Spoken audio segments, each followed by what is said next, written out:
Alright, so here we are in front of the elephants. Cool thing about these guys is that they have really, really long fronts, and that's cool. And that's pretty much all there is to say. Because he wants to beat it, and I'm like, you can't beat an unbeatable game. No, but that's the point. You're chasing a dragon. It'll be so much fun and interesting. It'll be like, it'll be like the trials and tribulations of training in the mountains. Okay. Watch out, because there are people out there who don't play by the rules, and if you're not careful, you're going to lose all your freedom. And at the same time, those people who may not play by the rules because they're selfish and greedy turn themselves into evil people who don't care about other people. There you go. The essence Playing of Star out Wars. today. I have a tremendous amount to learn from George. Out of all the nonsense written into The Last Jedi, one bit of nonsense stood out to me. The greatest teacher failure is. In the context of The Last Jedi, the failure Yoda speaks of is Luke's. The justification for this line is entirely based around Rian's interpretation of the events that follow the ending of Return of the Jedi. I found this phrase to be haunting because many people who hated the movie wanted to discard it wholesale, but it stuck with me. Firstly, if this is spoken of as a central theme of the movie, I would consider it meta-commentary on the movie itself. The movie's failure to succeed in the same way as previous Star Wars films of the George Lucas era led to the movie dividing the fandom, which caused damage to the franchise's integrity. Sequels and spin-offs may never repair this damage. Since key cast members have died, the films themselves cannot be redone. A retcon removing these movies from canon would be an admission of defeat. The sequel trilogy as a whole was billed as the flagship product that would lead Disney into the new era of Star Wars for a new generation of fans. But it is not. It is a failure. But even so, do these failings reinforce the bare notion that failure is a great teacher? The greatest? What I do know is that failure is a learning experience. Sometimes failure is the fault of the one failing. Other times, it is as impersonal as being in the wrong place at the wrong time. Failure to me, in the media creation sense, is an implosion of vision, where the struts of reality cannot hold up that vision, whether reasonable or delusional. Failure may be a great teacher, but failure without reflection is useless. Perception of oneself, over or underestimation of skill, talent, or competence leads to many downfalls. In January of 2013, I went to the Music and Games Festival, commonly known as MagFest. I had just turned 21 and wasn't sure what direction I wanted my life to go in. The world of film, television, and commercials on a low level is harsh. It's not slaving over Greece or mining for diamonds in Africa, but within its own context, it is no walk in the park. The hours are long and the job is tough, if you can even get one. There's a reason why Michael brings all these people back. A, they're the best in the world at what they do, and B, they have this crazy ability to put up with Michael Bay.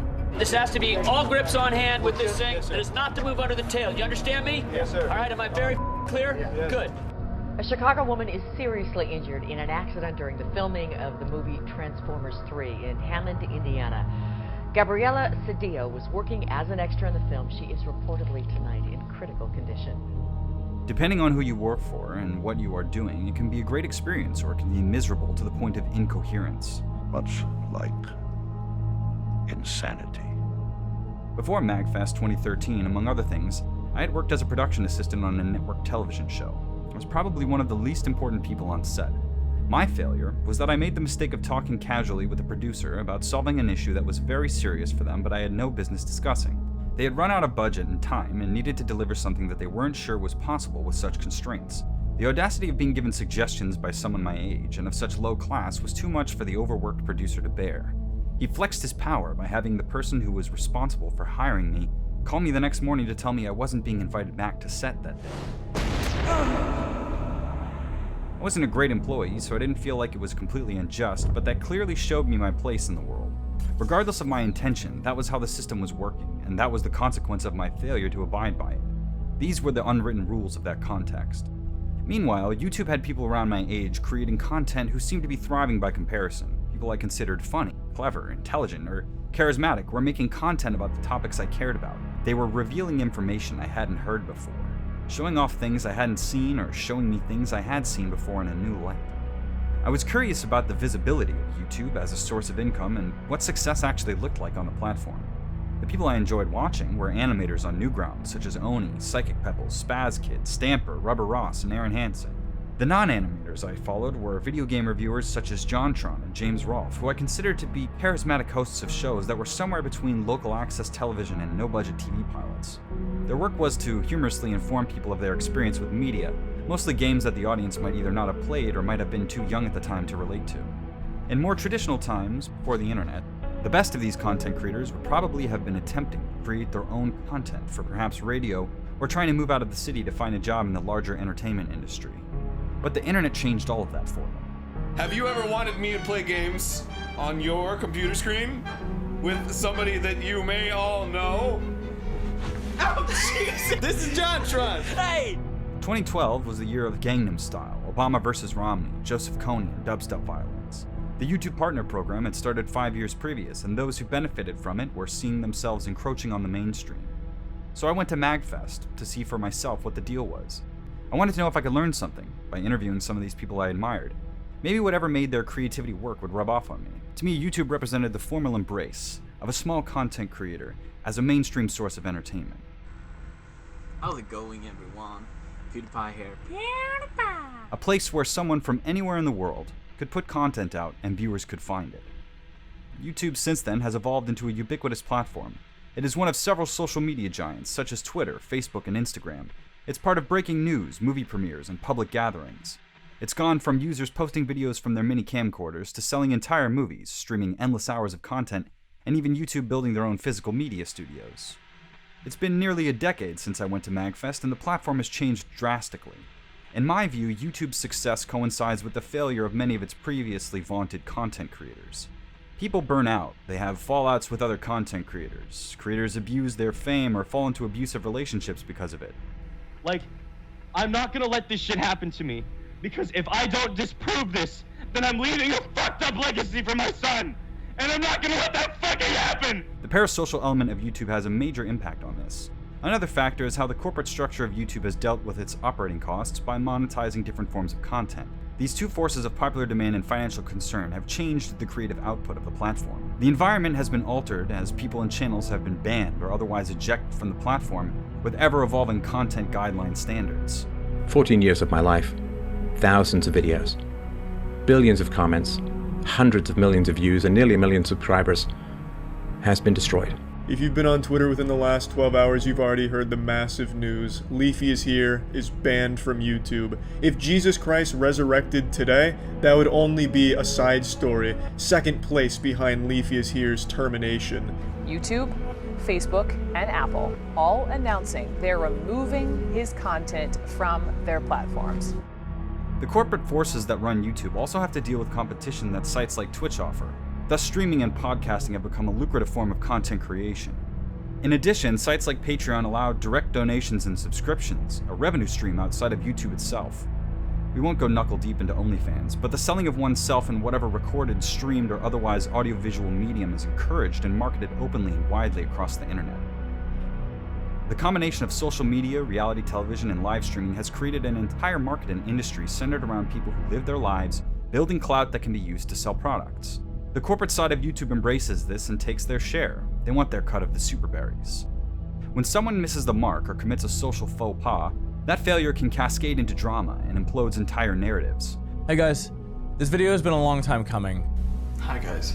I know a lot of you probably have some really harsh and negative opinions towards me right now. Oh, Sammy, I don't know how we're gonna make this video. I don't know how we're gonna record this. Everybody's so mad. How come is everybody so mad at us, huh? I see a lot of people, they're mad, at me. And I understand that completely. I hate making these videos, but it's like so necessary. And again, like these daily vlogs are my life and how I feel, and I feel bad.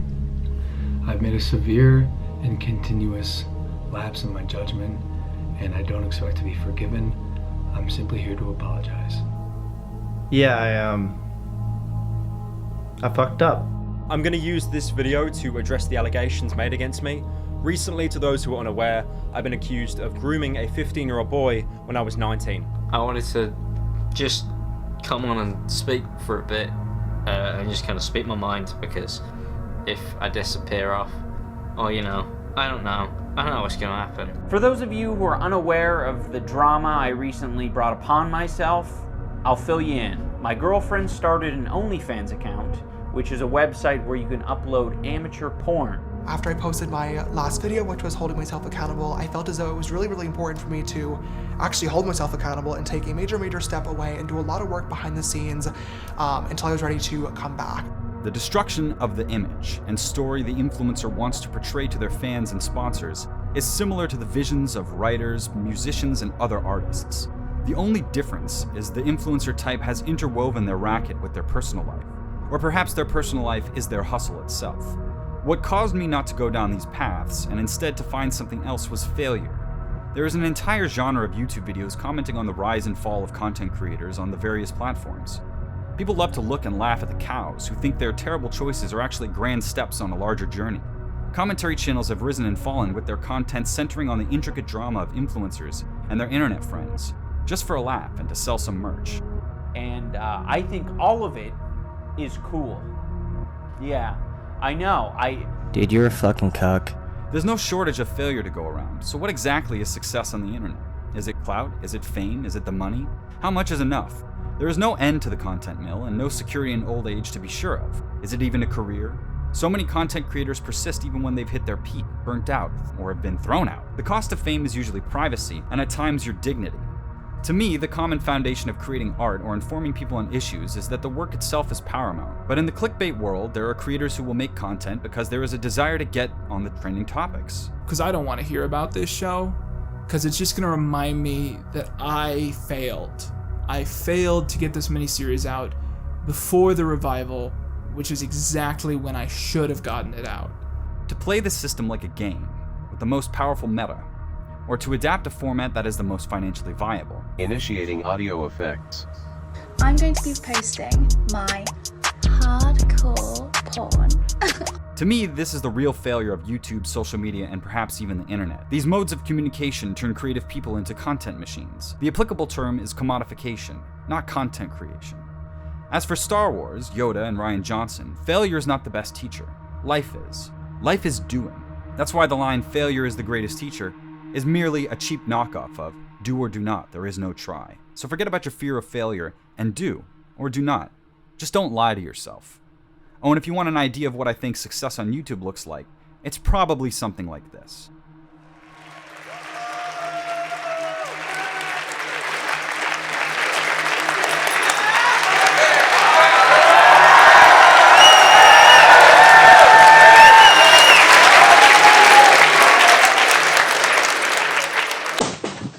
Oh my god! Ooh, what's he gonna do now? What's he gonna do now?